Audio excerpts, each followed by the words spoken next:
My name is Elizabeth Person, and my enterprise for the Outside My Comfort Zone project is self-growth and building better habits.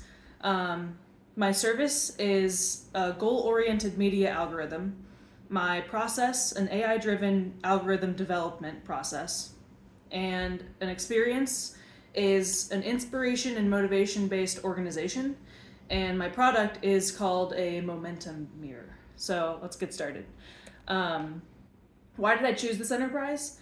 I got really into habit building and habit formation and growth after reading a book called The Outliers by Malcolm Gladwell.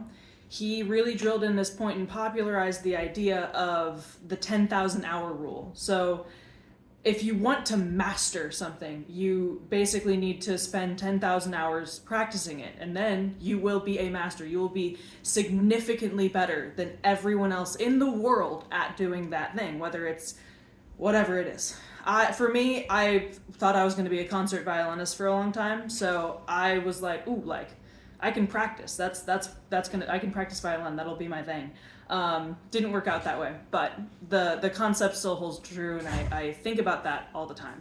So that's where it came from. That's why we chose this enterprise. And so the service. My service is called a goal-oriented media algorithm. So where did this come from? Well, this came from a lot of people in my generation and a lot of people around me get sucked into TikTok and just end up scrolling on their phones for half their life eventually, you know? So we have iPad kids and people who just have addictions to their phones. And I didn't want that to happen to me. So I didn't download TikTok. I was like, okay, if I don't download it, it won't happen to me. But the problem is now it's built into every type of media. I mean, if you go on LinkedIn, there's LinkedIn Shorts. If you go on YouTube, there's YouTube Shorts. And on none of these platforms do you have the ability to turn them off anymore. You can't just, oh, I'm not going to download it. It's on all of your media platforms. So that's the context for this. But really what it is it's an algorithm that you as the consumer get to design yourself. You get to choose what media you're feeding yourself instead of the media overlords. So the resources that would be needed for this would be machine learning experts, people who understand AI and understand media platforms, programmers, and behavioral specialists. So the entire algorithm is based around you orienting your content, your media content, towards the goals you have. So if you wanted to be a concert violinist, then it would promote videos about learning violin. It would promote videos about the best violinists in the world, and like that would keep you motivated to show you what you want to be. And so that's where the behavioral specialists come in. They would have to know what about the human mind do we have to engineer to get someone to reach their goals. And so the other cool thing about it would be that it wouldn't just be video content. If say my goal was I would like to read more, I would like to stop watching YouTube Shorts all the time, I want to be more interesting, I want to get better conversationally, then it would also have podcasts, and it would have built-in articles, it would have more literature than video content alone. So it's your news feed, it's your entertainment feed, and it's all oriented around what goals you have in life. So the precedents are YouTube and TikTok, so they would most likely have the most patents oriented around this. So that's where the complications might arise from intellectual property. But other than that, that's the concept. So the next is the process. So my process is an AI-driven algorithm development. So what does that mean? That means that how are you as the customer going to orient your own algorithm? I'm not a programmer. I don't want to learn to program. I don't want to have to program my own algorithm. So how do we get around that? Well, if you basically take ChatGPT or a version of it, an AI that you can talk to, you chat with you're basically being interviewed by an AI that asks you about your hobbies, your interests, your goals, and then what type of media you enjoy, and then it will refine and build a algorithm based on that for you, and then you have your feed, and then you can go back to the chat anytime you want and say, hey, like, this is wrong. Like, these videos are all about this type of violin, but I'm a classical violinist. I don't want to play pop violin. I want this type. Like, you can re-aim it if it's a little off. So the precedents for the process, the patents that are already out there, would probably come from ChatGPT, but that's an open AI. Of course, Google owns a lot of the patents around AI right now, so it would be working around that intellectual property.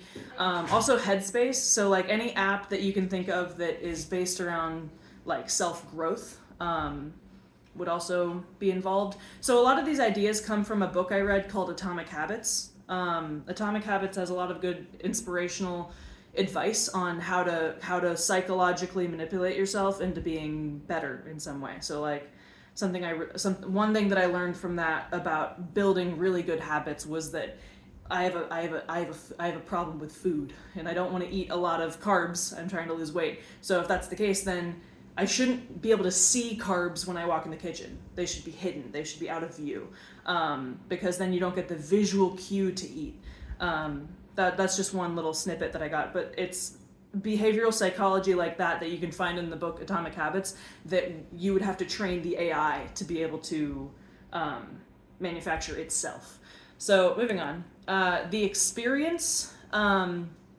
So the experience is called an inspiration and motivation organization. So if you've ever tried to build a better habit, you know that it's usually easier if you have someone around who shares the same goal. So like when I was younger, I went on a diet with my mom. It was easier because the people around me were also trying to do the same thing, so we could encourage each other and whatnot.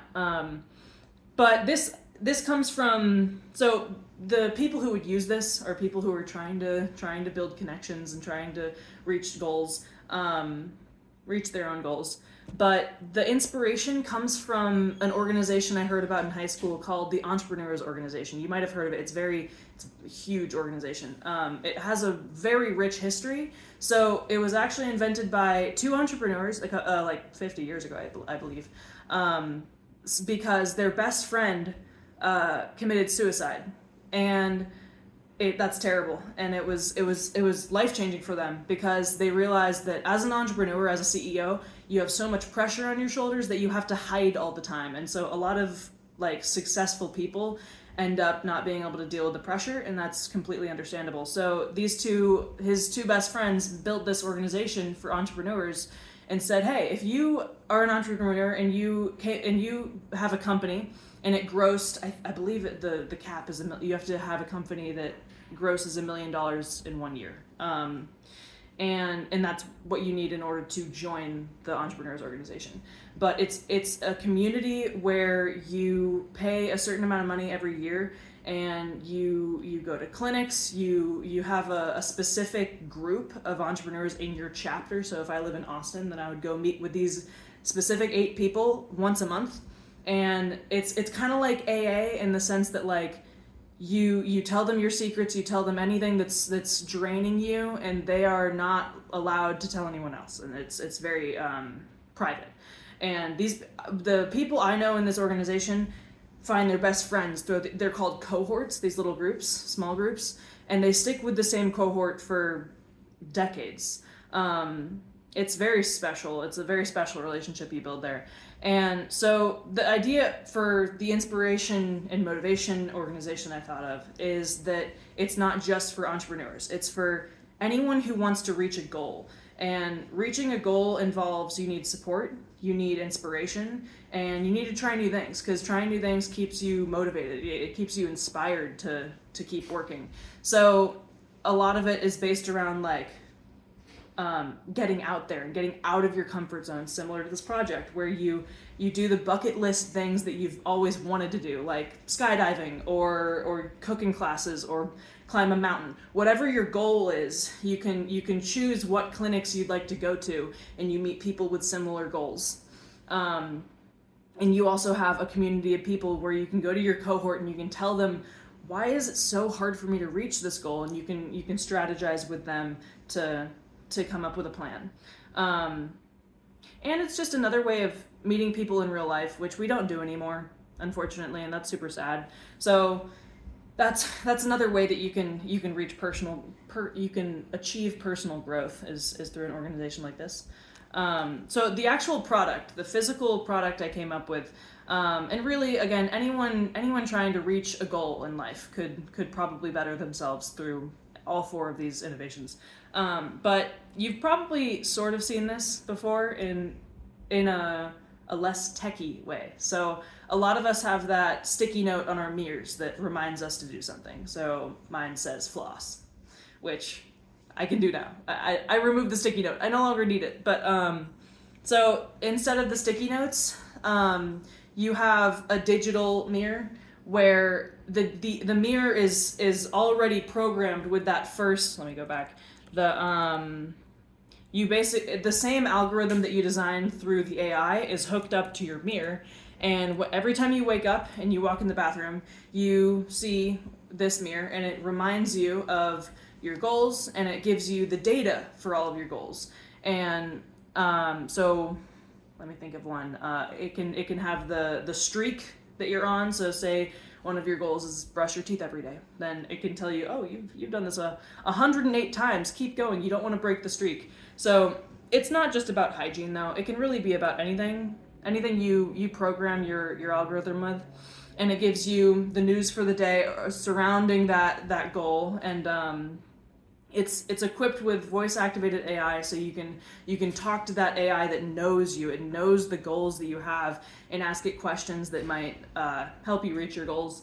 And it not only you update it as your life goes on. So every day you tell it what goals did you activate, and that's how it works. So I believe that's all. Yeah, thank you so much, guys. It was a pleasure talking to you and a pleasure working on this very exciting project. Thank you.